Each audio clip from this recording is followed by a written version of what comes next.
Picnic के लिए क्या है? अगर घूमने का इरादा सीधे हो मुल्ला जी हो तो मैं अगले महीने लंदन जाऊंगा, मेरे साथ चलना। वहां के ओवरब्रिज दिखाऊंगा, वहां की फलक बोझ बिल्डिंगें दिखाऊंगा, वहां के पार्क दिखाऊंगा, वहां के क्लब दिखाऊंगा, और उन क्लबों में घूमती हुई आधी हसीना नंगी हसीनाएं दिखाऊंगा, मगर मैं बरेली बिल्कुल नहीं जाऊंगा। और अगर हिंदुस्तानी में चलना है तो कश्मीर चलेंगे, हजरत बल देखेंगे, निशाद गार्डन देखेंगे, शालीमार देखेंगे, ढल झील देखेंगे, वहां की खूबसूरत पहाड़ियां देखेंगे, वहां के बागीचों में लटके हुए खूबसूरत सेब देखेंगे। भाई बरेली नहीं जाऊंगा।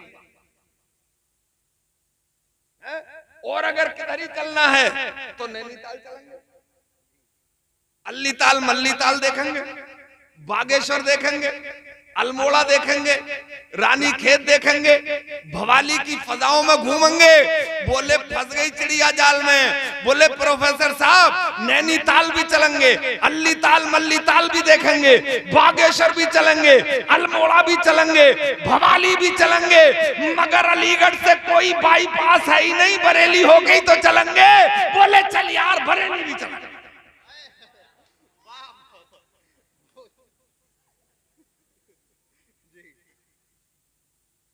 होने वाले काम के असबाब पैदा हो ही जाते हैं। जी हजरत। ए भाई, ए मुरादाबाद डिस्टर्ब मत कर जी। तो प्रोफेसर साहब तैयार हो गए। अलीगढ़ से बरेली का बाई ट्रेन डिस्टेंस है 167 किलोमीटर। उस जमाने में कोयले से चलने वाला इंजन, आगे के 2-3 डिब्बे काले, उसमें बैठ गए। 7 घंटे में बरेली लाके उतारा। प्रोफेसर साहब टेढ़े हो गए। अरे ले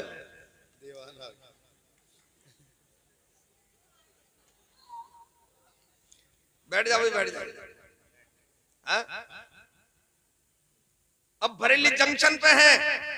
अब वहां कोई जो भी सवारी मिल गई हो, तांगा मिला या रिक्शा, उसमें बैठ गए, सौदागिरान पहुंच गए, गोया के रजा नगर पहुंच गए। ऐसे समझो कि आला हजरत की हवेली पहुंच गए। अर्जी लगाई, बोले मुलाकात चाहते हैं, अलीगढ़ से आए।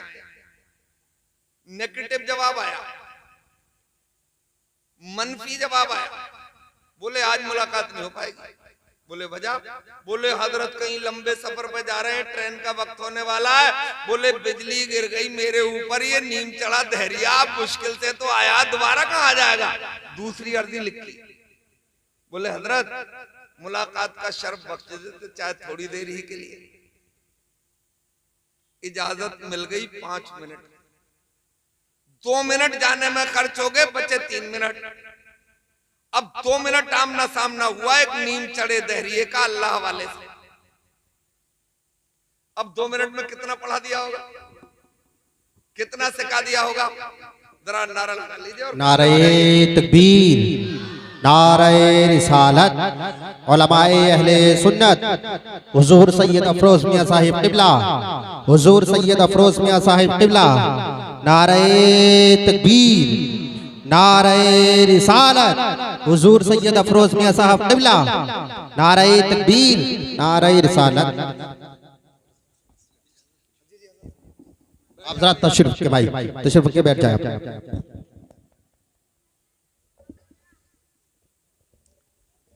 हजरत तशरीफ ले आए, इनका दीदार करिए, बाद में इनके जलवे भी आप देखें।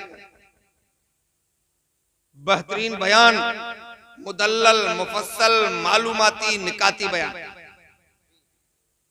तो सुभान अल्लाह बोल लो एक बार, ताकि तवज्जो बन जाए। सुभान अल्लाह। 2 मिनट आमना सामना हुआ और ये वापस अभी मेन गेट से बाहर नहीं हुए थे कि अपने बचपन के दोस्त आलिम दीन के कांधे पे हाथ रख के रोक लिया। बोले रुक जा। बोले क्या हुआ? बोले तीर चल के बिल्कुल निशाने पे लग गया। बोले क्या हो गया? बोले हो ये गया कि अब मेरी पूरी जिंदगी फिजिक्स की तहकीक में नहीं बल्कि कुरान की तहकीक में गुजरेगी। अब मेरी पूरी जिंदगी गुलामी मुस्तफा में गुजरेगी। अब मेरी पूरी जिंदगी 5 वक्ता नमाज पढ़ के गुजरेगी। अब मेरी पूरी जिंदगी चेहरे पे नूरानी दाढ़ी सजा के गुजरेगी। बोले मतलब? बोले अब तक मैंने सुना था कि इल्म सीना भी कोई इल्म होता है, इल्म लदुन्नी भी कोई इल्म होता है। आज मैंने अपने माथे की निगाहों से देख लिया है, अब मेरे पूरे जिस्म में इस्लामी रंग पैदा हो गया। अब जरा संभल के दानिश्वर लोगों सोच के बताओ, 2 मिनट में किसी को कुछ पढ़ाया जा सकता है?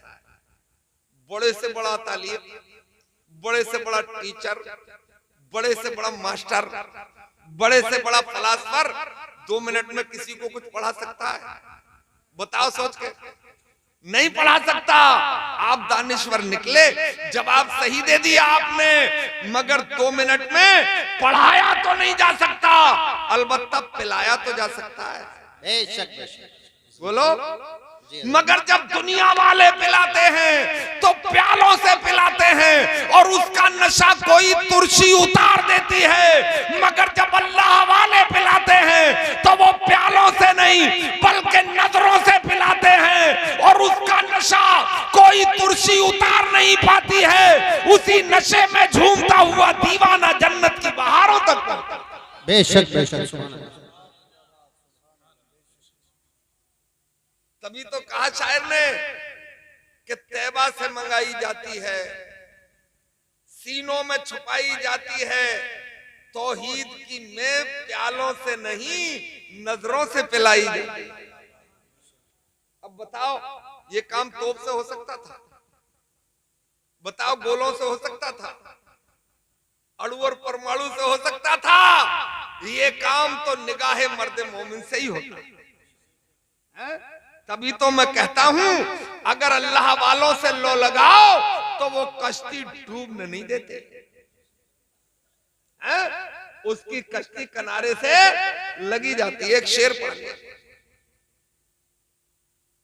थोड़ा सांस ले ले तो तरस में भी पड़ेगा। अरे कश्ती डूबेगी कैसे भंवर में,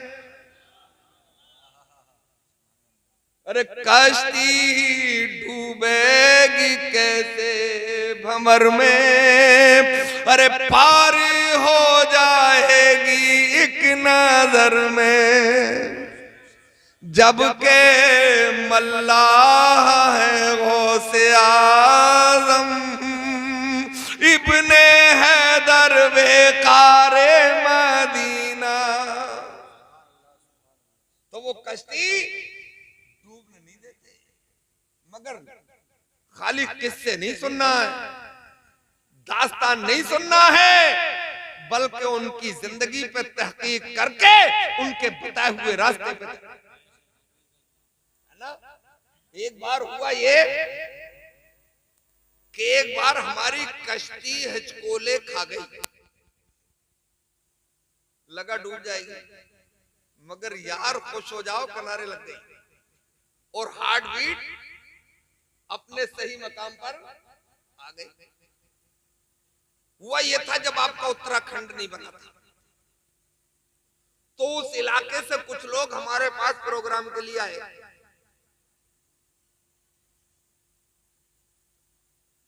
कि फला तारीख में जनवरी का महीना आपकी तकरीर होना है, दावत देने आए। हम तो आपके यहाँ नहीं आ पाएंगे। मैंने कहा किसी और को भेज दे। बोले नहीं, जिंदा या मुर्दा चाहिए आप। और आप तो घबरा रहे हैं, आप कितनी दूर से आना, किसी वक्त आना, हम आपको वहीं खड़े मिलेंगे जहां आपको बस उतारेगी। मैंने कहा चलो ठीक है।